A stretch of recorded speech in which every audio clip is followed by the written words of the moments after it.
تو فاقے کرنے پڑتے تھے۔ ان فاقوں کو میری ماں تو برداشت کر لیتی تھی، مگر میں نہیں جھیل پاتا۔ میری ماں مجھے لے کر مانگنے نکلتی تھی۔ میری ماں اللہ کے نام پر لوگوں سے فقط میرے لیے ایک روٹی کا سوال کرتی، تو وہ بھی بہت سارے لوگ میری ماں کو دھتکار دیتے تھے۔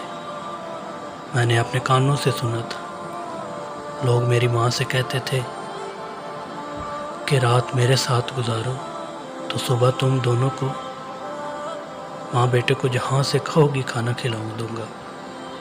میری ماں چپ چاپ آنسو بہاتے ہوئے میرا ہاتھ پکڑ کر آگے چل دیتی، اور گاڑی میں بیٹھے صاحب لوگ پیچھے سے کہکے لگا رہے ہوتے تھے۔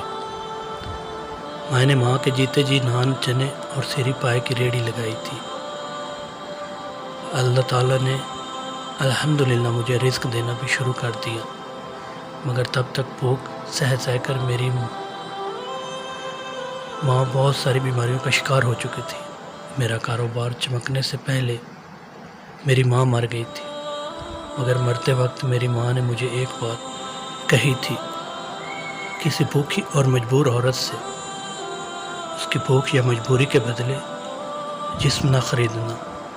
اللہ تعالیٰ کے نام پر کوئی تم سے مانگنے آئے تو سب سے اچھی چیز دے دینا، کیونکہ وہ چیز تو مانگنے والے کو نہیں بلکہ اللہ تعالیٰ کو دے رہا ہوگا۔ اس نصیحت کے بعد میری ماں نے صرف موت کی ہچکی کے وقت کلمہ پڑھنے کے لیے آواز نکالی، اور پھر ہمیشہ ہمیشہ کے لیے اس جہان فانی کو چھوڑ کر چلی گئی۔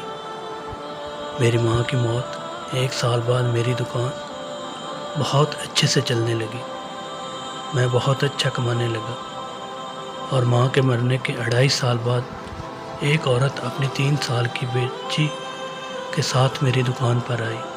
اس نے مجھ سے اللہ کے نام پر کھانا مانگا، تو میں نے اسے ڈھونڈ کر بہترین سالن اور نان دیے، کیونکہ اسے دیکھ کر مجھے میری ماں کی نصیحت یاد آ گئی تھی۔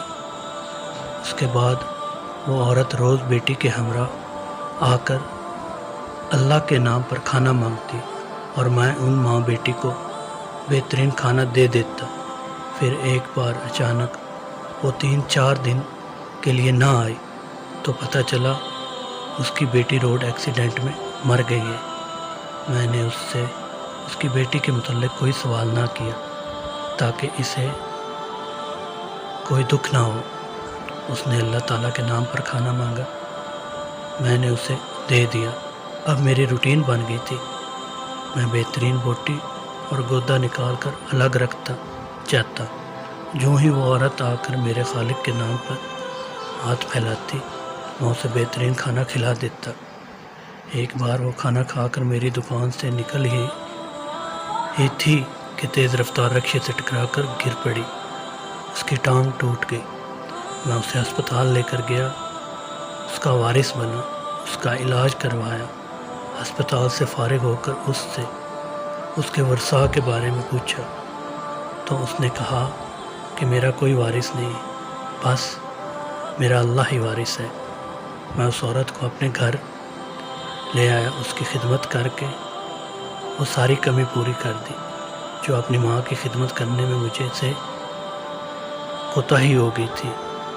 میری مالی حالات ٹھیک تھی، مگر پھر اس عورت کے گھر میں ہونے کی وجہ سے کوئی بھی لڑکی مجھ سے شادی کے لیے تیار نہ تھی۔ مجھے اس عورت کو گھر سے نکالنے کی شرط پر رشتہ آفر ہوا، میں نے انکار کر دیا۔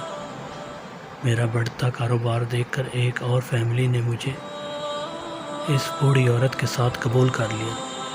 یوں میری شادی ہو گئی۔ شادی کے بعد میں نے دبئی میں اپنے دوست کے ساتھ مل کر ہوٹل بنایا۔ اللہ تعالیٰ نے وہاں سے میرے کاروبار کو برکت دی، اور میں دن دگنی رات چگنی ترقی کرتا گیا۔ آج میرے پاس اپنی گاڑی، گھر، بیوی، بچے سب کچھ ہیں۔ میں 2 دن پہلے ہی دبئی سے آیا ہوں۔ مجھ سے ان بوڑھی ماں جی نے نے اس ہوٹل میں جا کر کھانا کھانے کی خواہش کا اظہار کیا تو میں نے بیوی کے ہمراہ ان کو یہاں بھیج دیا اور خود کچھ کام سے فارغ ہو کر یہاں پہنچا ہوں۔ ان کو کھانا کھلانے کے بعد میں نے آپ کو ٹائم دیا، اب دونوں چلتے ہیں، انشاءاللہ پھر ملیں گے۔ ملاقات کے اختتام پر میرا دوست اور دکاندار تینوں کی آنکھوں میں آنسو تھے، جبکہ دکاندار پر آئے گاہک ہمیں حیرت سے دیکھ رہے تھے۔ میں نے ناشتے کا بل دینا چاہا مگر فہیم نے لینے سے انکار کر دیا۔ میری لاکھ ضد پر بھی وہ نہ مانا تو میں نے مصافحہ کرنے کے لیے ہاتھ آگے بڑھایا۔ جو ہی فہیم نے میرے ہاتھ سے ہاتھ ملایا تو میں نے بے ساختہ فہیم کے ہاتھ پر بوسہ دے دیا اور الوداع کہہ کر چل دیا۔ اس موقع کے بعد میں نے لوگوں کو منفی نظر سے دیکھنا چھوڑ دیا۔ اس موقع نے میری سوچ بدل دی اور میں چاہتا ہوں میرے قائرین اکرام کی منفی سوچ بھی بدل جائے، آپ بھی ہر کام میں خیر کا پہلو تلاش کرنے لگیں۔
ویڈیو دیکھنے کے لیے شکریہ۔ اگر آپ میرے چینل پر نئے ہیں تو برائے مہربانی میرے چینل کو سبسکرائب کر دیں، لائک کریں، کامنٹس کریں اور دوستوں میں شیئر کریں۔